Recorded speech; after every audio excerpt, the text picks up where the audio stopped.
Hola chicas, j'espère que tu vas bien et bienvenue sur ma chaîne de développement personnel. Dans cette nouvelle vidéo, nous allons parler des traits toxiques en amitié partie 2. Je t'invite à aller voir la première partie juste ici au-dessus. Et c'est parti! En quatrième position, vu que c'est la suite de la première vidéo, en quatrième position, nous avons la rageuse. La rageuse, c'est tout simplement ta pote qui n'est jamais contente pour toi dès que tu accomplis quelque chose. Donc ça peut être n'importe quelle victoire, hein, que ce soit une petite victoire ou une grande victoire, ça reste une victoire. Mais cette pote, elle va jamais être contente. Genre par exemple, tu vas avoir le permis, tu vois, tu vas réussir ton permis et tout. Ah, t'es trop contente, tu vas pouvoir prendre la route, ta petite voiture, blablabla. Et au lieu de genre être contente pour toi, elle va juste se dire ouais mais t'as eu de la chance. Ou alors quand tu vas dire ouais avec mon mec je pars en vacances et tout, elle va être là en mode ouais moi tu me prends jamais en vacances, t'as jamais rien fait avec moi, c'est toujours ton mec et tout. Mais laisse les gens vivre en fait et sois contente. Genre au lieu de réagir en mode ah trop bien, vous allez pouvoir créer des souvenirs, vous allez faire quoi comme activité, vous allez où, vous allez faire quoi, blablabla. Et elle est juste là en train de rager. Vous voyez les deux mindsets différents. Il y a la meuf qui va te supporter, qui va être là en mode vas-y, let's go, je crois en toi et tout. Et puis il y a la meuf en mode ouais, c'est juste de la chance en fait. Je vois pas, il y a quoi d'exceptionnel. Meuf, ce genre de pote, ce genre de jalousie, ce genre de rageuse, c'est poubelle. On ne veut pas de ça dans nos vies. On ne veut pas d'énergie qui draine notre énergie. On ne veut pas de négatif. On veut que des personnes qui se supportent l'une à l'autre en fait. Et c'est juste normal et les gens ils ont du mal à rompre les liens pour ça. Parce que les gens ils sont là en mode oui mais c'est pas gentil si je lui dis non, si je la bloque et tout. Meuf, tu crois qu'elle elle est gentille? Tu crois qu'elle elle te donne un avantage en étant négatif comme ça envers toi? Non en fait, tu vas être impacté négativement. Tu vas avoir un mauvais œil, tu vas avoir un mauvais karma parce que tu la laisses dans ta vie.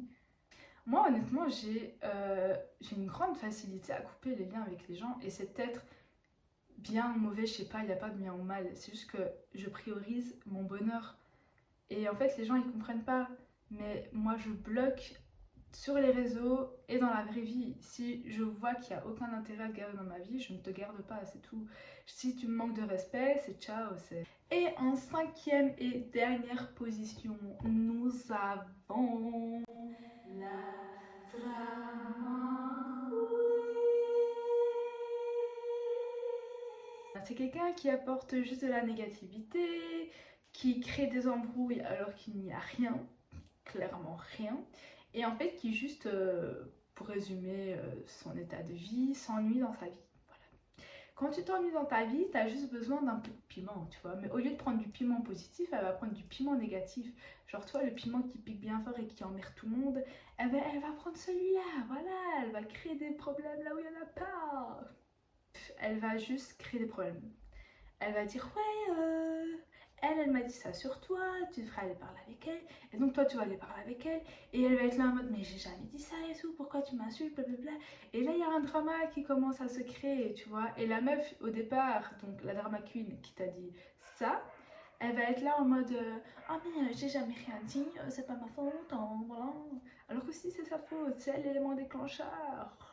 Les gens aujourd'hui disent trop amen parce qu'ils ont peur de perdre une relation, ils ont peur de se retrouver seuls, ils ont peur de ne plus avoir ses habitudes, que ce soit en amis, que ce soit dans un couple, que ce soit dans la famille.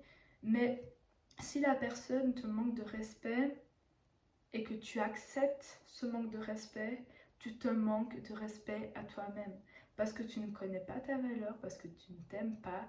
Et moi, personnellement, ça m'a mis du temps. Ça m'a mis du temps. Genre, heureusement, je suis encore jeune, j'ai 21 ans. Et j'ose maintenant dire non, stop, je ne veux plus de toi dans ma vie. Alors oui, parfois, ça se peut qu'il y ait un malentendu et que la personne ne voulait pas te manquer de respect et l'a fait inconsciemment, sans involontairement, sans vraiment vouloir te blesser. Alors là, tu en parles. Mais si la personne, elle en a rien à faire et elle recommence ce qu'elle a fait, c'est juste un manque de respect et elle le fait exprès. Donc c'est poubelle, tu la mets out de ta vie. On ne peut pas garder ce genre de personne dans ta vie qui te rabaisse constamment.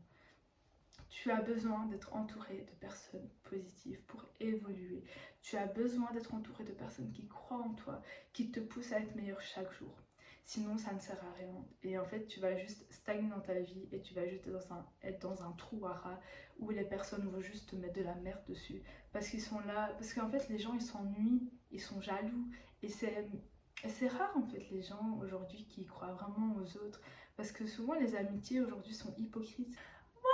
C'est tout pour cette vidéo. N'hésite pas à me dire en commentaire ce que tu en as pensé. Est-ce que ça t'a aidé à ouvrir les yeux sur certaines choses? Est-ce que tu as déjà rencontré ce genre de personnes? Je t'invite à aller voir la première partie ici en barre d'infos. Abonne-toi, active la clochette et reste connecté parce qu'une nouvelle vidéo arrive prochainement. Bisous!